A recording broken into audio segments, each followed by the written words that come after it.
Tripura news 8 এর রেলে যাত্রা কুমারঘাটের উদ্দেশ্যে সত্য উদ্ঘাটনে কে সঠিক কে ভুল, আদতে কি নেশার আখড়া বসিয়েছে সেই যুবতী? এলাকাবাসীদের অভিযোগ কি, প্রশাসন কি বলছেন? প্রথমে দেখুন কুমারঘাট কাণ্ডে ভাইরাল ভিডিওর কিছু চিত্র।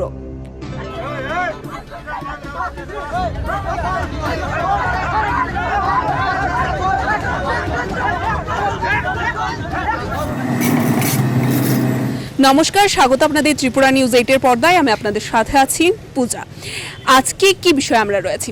আমরা জানি যে রাজ্যের মুখ্যমন্ত্রী নেশামুক্ত ত্রিপুরা গড়ার একটা স্বপ্ন দেখে থাকেন এবং ওনার আহ্বান থাকে, ওনার ভাষণে বক্তব্য থাকে, তিনি নেশামুক্ত ত্রিপুরার বিষয়টি তুলে ধরে থাকেন। কিন্তু আমরা দেখতে পাচ্ছি যে আমাদের যারা যুব সম্প্রদায় রয়েছে তারা অনেকটাই নেশার কবলে চলে যাচ্ছে এবং যাকে কেন্দ্র করে একটা পরিবেশ বিনষ্ট হচ্ছে এবং পরিবেশে শান্তি শৃঙ্খলার পরিবেশকে আমরা বিনষ্ট হতে দেখছি। এবং তাকে কেন্দ্র করে এমন একটি ঘটনা কিছুদিন পূর্বে কুমারঘাটের হসপিটাল রোড থেকে উঠে এসেছিল। তার কতটুকু সত্যতা রয়েছে সেই স্পষ্টীকরণ তুলে ধরতে আমরা একেবারে গ্রাউন্ড রিপোর্টে ত্রিপুরা নিউজ 8 চলে এসেছি। কি রয়েছে গোটা ঘটনা, এলাকাবাসীদের কি অভিযোগ রয়েছে এবং সেই মেয়েটি সংক্রান্ত কি কি ঘটনা রয়েছে সেই সম্পূর্ণ বিষয়টি আমরা আপনাদের সামনে ধীরে ধীরে তুলে ধরার চেষ্টা করব। আমরা উপস্থিত রয়েছি সেই এলাকায়, হসপিটাল রোডে, আপনারা দেখতেই পাচ্ছেন। এবং আমরা যতটুকু জানি যে এই এলাকাতেই রয়েছে সেই মেয়েটির বাড়ি এবং গ্রাউন্ড রিপোর্টিংয়ে আমরা আপনাদের সরাসরি দেখানোর চেষ্টা করব। একেবারেই সেই মেয়েটি যে বাড়িটিতে ভাড়া থাকে সেই বাড়ির সামনেই আমরা রয়েছে এবং এই সেই এলাকা আপনাদের দেখানোর চেষ্টা করব। এই সেই রাস্তা, যে রাস্তাটিতে কিছুদিন পূর্বে আমরা একটি ঘটনা বা একটি বিষয় সংঘটিত হতে দেখি এবং যা উঠে এসেছিল কুমারঘাটের হসপিটাল রোড থেকে।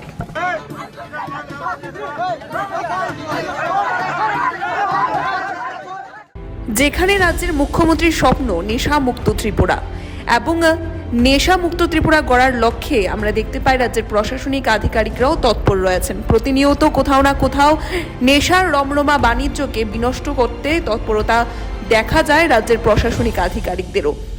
এবং এমনই একটি ঘটনা আজকের দিনে সাক্ষী রয়েছে গোটা রাজ্যবাসী।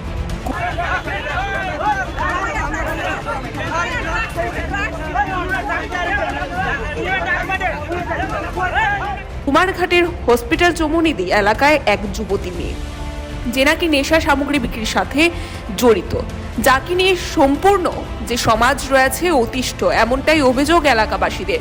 প্রতিনিয়ত সেই যুবতীর বাড়িতে নেশার রমরমা আসর বসে, যাতে করে যুব সম্প্রদায় অনেকটাই নেশা আসক্ত হয়ে পড়ছে কুমারঘাটের। এলাকাবাসীরা কি বলছেন চলুন শুনে নেওয়া যাক। সমস্যা কি, এই তো পাশে এরকম করে বিভিন্ন ধরনের ডাক বিজনেস হইতেছে, অন্য ধরনের বিজনেস হইতেছে। এখানে পাড়া প্রতিবেশী মানে সব একত্র হইতে পারতেছি না, যার জন্য প্রতিবাদ করতে পারছি না।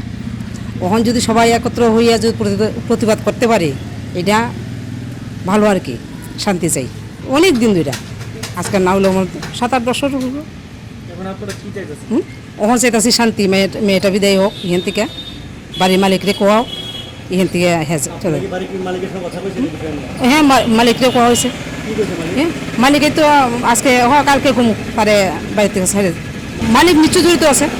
3 বছর হয়েছে আমার বাড়িঘর করে আমি এনে আইছি। এর আগে তো মানে সাইডে বাইডে সবাই জানে, পুলিশ পর্যন্ত হয়ে যায়। কই এর পরেও তো কোনো ইয়া পাই না। গ্রেফতার করেছে, ঘুরতে দেখেছেন না, তারা তো নিল কি এখন নিব, একটু পরে মানে সারা পরে আধা ঘন্টা 15-20 মিনিট। এলাকাবাসীদের একটি অভিযোগ রয়েছে যে প্রশাসনিক আধিকারিকদেরও এই বিষয়টি জানানো হলে প্রশাসনিক আধিকারিকরা কোনো হেলদোল দেখাচ্ছেন না, কোনো ধরনের সঠিক পদক্ষেপ গ্রহণ করছে না এর বিরুদ্ধে। এবারে এ বিষয়ে আমরা যখন প্রশাসনিক আধিকারিকদের কাছে জানতে চাই কি বলছেন থানার ওসি বাবু, চলুন শুনে নেওয়া যাক। স্যার, প্রথমে যে বিষয়টি জানতে চাইবো, আমরা দেখতে পাচ্ছি এই হসপিটাল রোডে একটি মেয়ে, যার নাম আমরা জানি যে মেঘা রানী ত্রিপুরা, এবং সেই মেয়েটির বিরুদ্ধে এলাকাবাসীদের নানান অভিযোগ রয়েছে এবং সেই অভিযোগে আমরা একটি অভিযোগ এটাও পাই যে সেখানে ওনারা বলছেন যে পুলিশ বা প্রশাসনিক আধিকারিকদের জানানো হয়েছে কিন্তু তারা কোনো ধরনের পদক্ষেপ গ্রহণ করছেন না। এই বিষয়ে আপনার কি বলার থাকবে? এই বিষয়ে আমি বলবো যে না, আমাদের কাছে এখন অবধি মেগা ত্রিপুরার বিরুদ্ধে কোনো না লিখিত না কোনো মৌখিক অভিযোগ জানানো হয়েছে। আমার কাছে এই ধরনের কোনো খবর নেই, আমাকে কেউ জানেনি বা আমার কোনো অফিসারকেও জানানো হয়নি। যদি জানানো হতো আমরা নিশ্চয়ই অ্যাকশন নিতাম, আমরা খাতিয়ে দেখতাম ব্যাপারটাকে সত্য না মিথ্যা, এবং যদি সত্য হতো আমরা আইনত ব্যবস্থা নিতাম।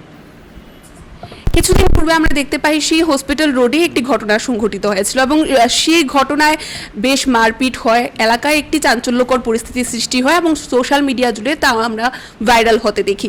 এই গোটা ঘটনাটি কি ছিল স্যার? ওই দিন সম্ভবত 6 তারিখ ছিল, ওই দিন কুমারঘাট বাজারবার ছিল। তো প্রায় 4টার দিকে মেগা ত্রিপুরা স্কুটি নিয়ে যাচ্ছিল, তখন একটা ই রিক্সার ড্রাইভারের সাথে ওর একটু তর্কাতর্কি হয়। তো তর্কাতর্কি হওয়ার সময় সম্ভবত ই রিক্সার পিছনে বসে থাকা প্যাসেঞ্জার সেটা ভিডিও রেকর্ডিং করার চেষ্টা করেছিল। তো সেটা মেগা ত্রিপুরা দেখে ফেলে এবং তখন ওই প্যাসেঞ্জারের সাথে ওর একটু তর্কাতর্কি হয়। তর্কাতর্কিটা একটু হাতাহাতির পর্যায়ে পৌঁছে যায়। তখন আশেপাশের কিছু লোক জড়িত হয়।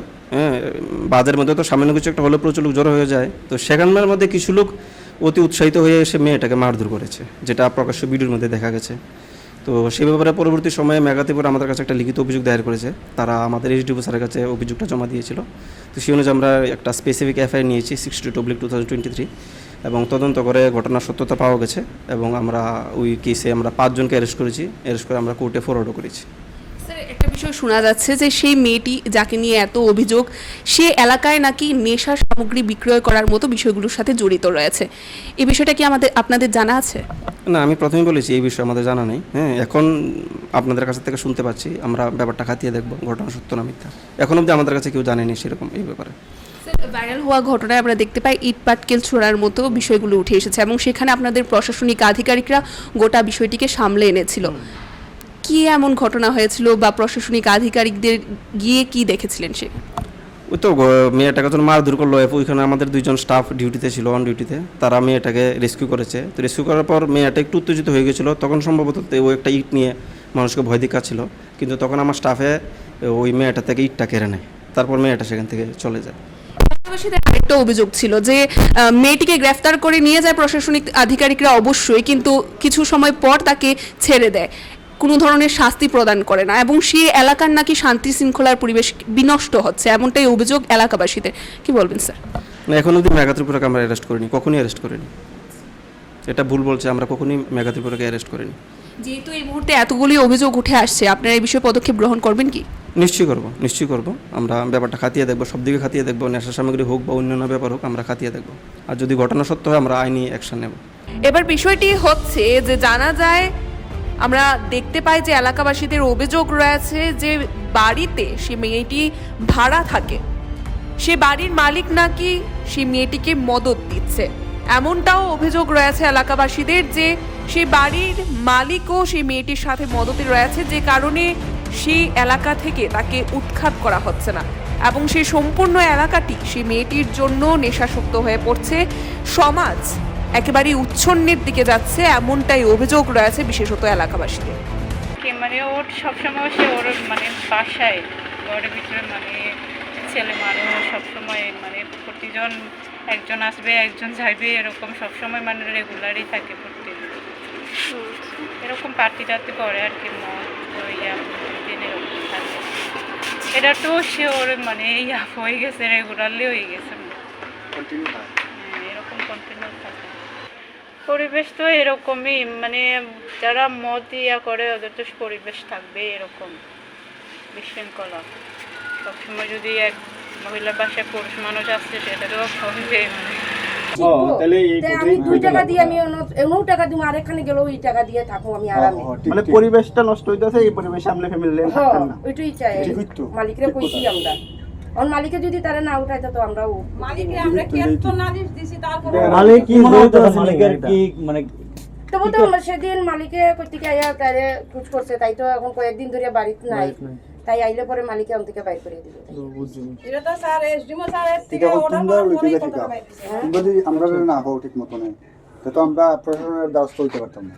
ঠিক আছে, কারণ আপনারা লগে আছেন, আরো এদিকে মানুষ থাকে না, সবাই লিগে তো ভালোই বুঝি, মানে একটা করে মানে মেয়েটা কোনখানে থাকে, আসল বাড়ি না দাদা অত তা জিগাইছি না আমরা, তাই লোকে কথাও কই না।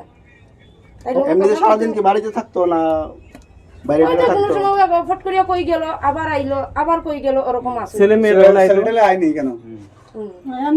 আই এই আয়া যে বাড়ি করে ছেলে মেয়ের লোকে তারা পার্টি করে এমন শুনতেছে, ঠিক নেই এটা রাত্রে। দাদা আমরা তো এটা যাই না, আমরা তো লেগে একটা একটা কাজ করি, অফিসে কাজ করি, আমরা যাই গিয়ে আস্তা দিনে অফিসে লেগে।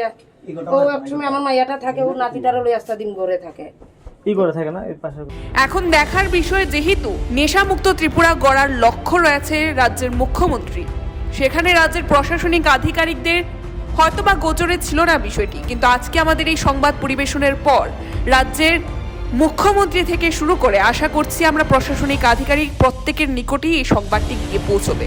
আমরা আশা রাখবো, আমরা দেখব যে এর পরবর্তীতে এই বিষয়টিকে নিয়ে কি পদক্ষেপ গ্রহণ করা হয়। প্রশাসনিক আধিকারিকরা সমাজকে এ ধরনের নেশাসক্ত হয়ে পড়া থেকে রুখতে কি পদক্ষেপ থাকে বিশেষত প্রশাসনিক আধিকারিকদের, এবং রাজ্যের মুখ্যমন্ত্রী গোচরে আসার পর এই বিষয়টিকে নিয়ে তিনি কিভাবে দেখেন, কি পদক্ষেপ গ্রহণ করেন, সেটাই দেখার। এরই মধ্যে আরও একটি বিষয় জানা যায় যে সূত্রের খবর রয়েছে বা একটা মহলের দাবি রয়েছে, এই গোটা ঘটনাটির মাধ্যমে পাহাড়ি এবং বাঙালিদের মধ্যে একটি সংঘর্ষ সৃষ্টি করার চেষ্টাও করা হচ্ছে। আমরা অনুরোধ রাখবো এই বিষয়টিতেও যেন বিশেষ দৃষ্টি জ্ঞাপন করেন প্রশাসনিক আধিকারিকরা।